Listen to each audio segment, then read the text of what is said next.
নমস্কার। আজকের আমি তৈরি করব তিল দিয়ে চিচিঙ্গা। তার জন্য এই যে চিচিঙ্গাগুলো কেটে নিয়েছি। আর লাগবে আলু আলু আর একটু পেঁয়াজ আর টমেটো আর কাঁচা লঙ্কা। গ্যাসটা জ্বালিয়ে দেবো এবারে। আর লাগবে তিল বাটা। এই যে আমি তিল বেটে একদম জলে গুলে রেখে দিয়েছি। গ্যাসটা আমি জ্বালিয়ে দিলাম। কড়াটা বসিয়ে দিয়ে গেল। কড়াটা গরম হয়ে গেছে, দিয়ে দিলাম তেল। ফোড়নে দিয়ে দিলাম একটু কালো জিরে, একটু হিং আর একটু পেঁয়াজ টমেটো কোটা। পেঁয়াজটা আমার ভাজা ভাজা হয়ে এসছে। এবারে আমি দিয়ে দেবো একটু হলুদ গুঁড়ো, একটু লবণ আর একটু জিরে গুঁড়ো দিয়ে আমি ভালো করে আবার একটু কষে নেব। টমেটোটা গলে যাক, গলা পর্যন্ত একটুখানি মশলাটা যাতে না পড়ে যায় অল্প করে জল দিয়ে দিলাম একটু আদা বাটা আর অল্প লঙ্কা বাটা দেবো, কারণ আমি লঙ্কা চিড়ে দিয়েছি। অল্প লঙ্কা বাটা দিলাম।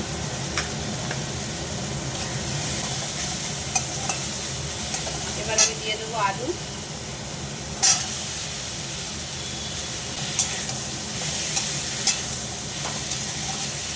এখানে মশলাটা ভালো করে মিশিয়ে নেব। আলুটা বেশ সুন্দর ভাজা হয়ে গেছে। এবার আমি দিয়ে দেবো চিংড়িগুলো।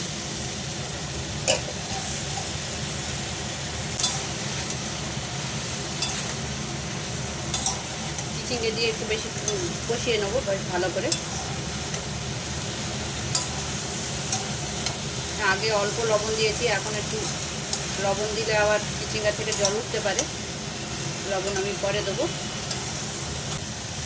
নিয়ে আমি এবার একটু ঢেকে দেবো। আবার ঢাকা খুলে আমি একটু দেখবো।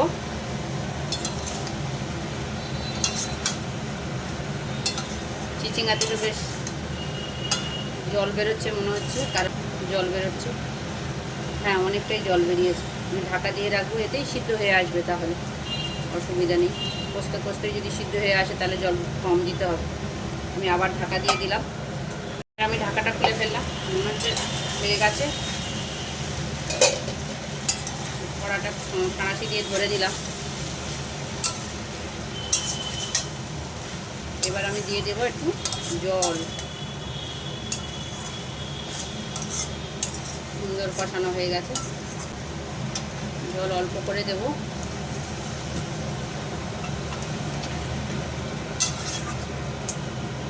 কারণ সবজি সিদ্ধ হয়ে এসছে, আলু তো সিদ্ধ হয়েই এসছে। চিচিঙ্গাগুলো একটু হবে। আমি আবার একটু লবণ দিয়ে দেবো, কারণ তখন অল্প লবণ দিয়েছিলাম। অল্প করে আবার লবণ দিলাম, দিয়ে ঢেকে দেব।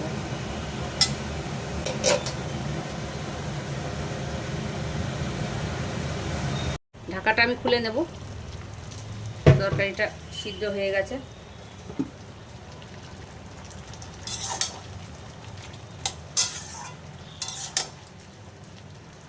এই সময় যারা মিষ্টি খায় তারা একটু মিষ্টি দিয়ে দিতে পারে। মিষ্টি দিলে ভালো লাগে। আমি দিয়ে দেবো একটু তিল বাটা। তিল বাটার সঙ্গে আমি একটু চালের গুঁড়ো গুলে নিয়েছি, তাহলে তরকারিটা একটু ঘন হবে। কারণ চিচিঙ্গাটা তো সিদ্ধ হলেও ও তো গলে না, তাই একটু মিশিয়ে দেব। একটু গামাখা গামাখা হবে। আলুটা দেখে নেব একটু। আলুগুলো সুন্দর সিদ্ধ হয়ে গেছে।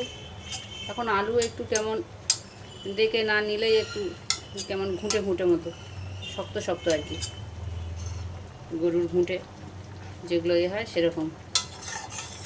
যাই হোক, এটা সিদ্ধ হয়ে এসছে। আলুগুলোটা খুব একটা ভালো না।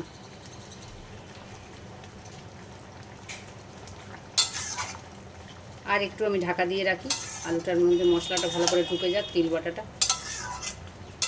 এখন আমি তৈরি করবো একটু গোলা রুটি। তার জন্য নিয়েছি আটা, গমের আটা, একটু ধনে গুঁড়ো, জিরে গুঁড়ো, হলুদ গুঁড়ো, কালো জিরে আর একটু মিহি করে কাটা পেঁয়াজ দিয়ে দেবো। একটু লবণ দিয়ে দেবো, অল্প লবণ, আর দেবো গ্রেট করে রাখা এই যে আলু।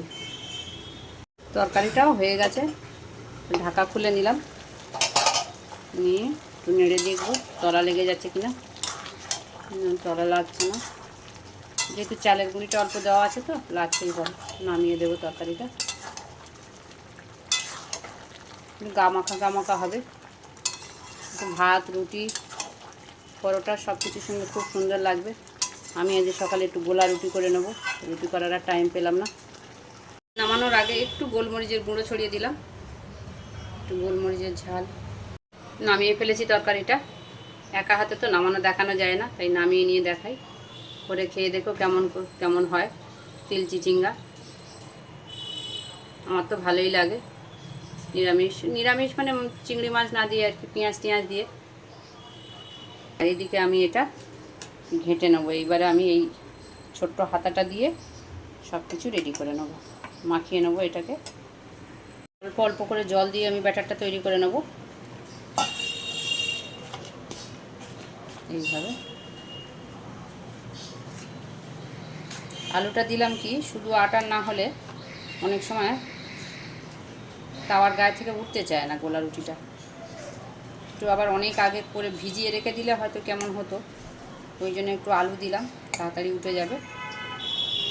ব্যাটারটা আমি রেডি করে ফেলেছি, এই যে এরকম। বেশি পাতলা করব না, একটু আমি 2 মিনিটে এরকমভাবে ঘেঁটে নেবো, কারণ আটার তো একটু সমস্যা হবে মনে হচ্ছে।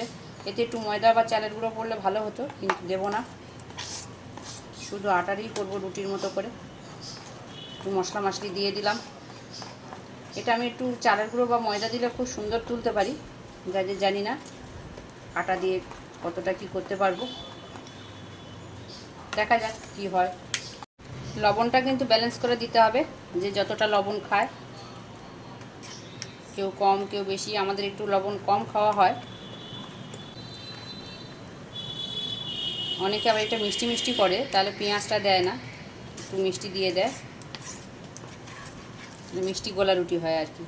ওটা আমি বসিয়ে দিয়েছি। প্রথমবারে একটু তেল দিয়ে দেবো, দিয়ে একটু ব্রাশ করে নেব। তাওয়াটা গরম হয়ে গেছে, একটু জলের ছিটে দিয়ে দেবো।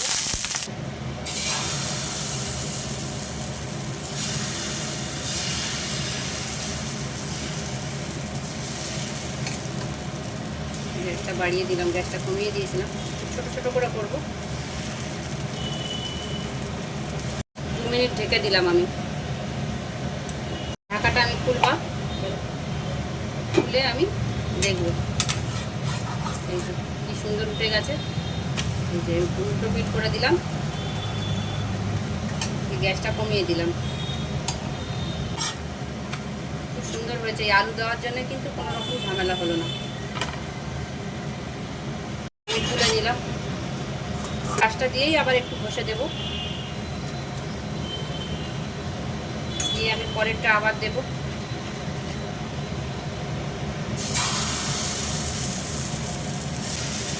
হাতাটা আমার ছোট হয়ে গেছে, দিয়ে আবার ঢেকে দিলাম। খুলছি এবার। এটা তো বড় দিয়েছি, দেখি কি হয়। না, এও উঠে যাবে।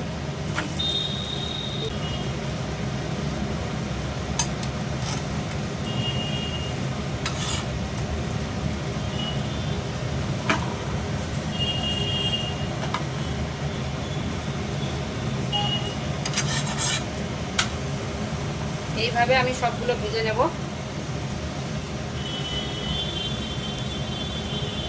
কেমন লাগলো আমার গোলা রুটি? যারা এখানে আলু খায় না তারা একটু ময়দা দিলে সুন্দর ওঠে। অনেকে তো এখন সুগার, অনেকেই আলু খায় না, তাহলে একটু সাদা ময়দা দিলে বা চালের গুঁড়ো দিলে, আতপ চালের গুঁড়ো আর কি, খুব সুন্দর উঠবে এইভাবে।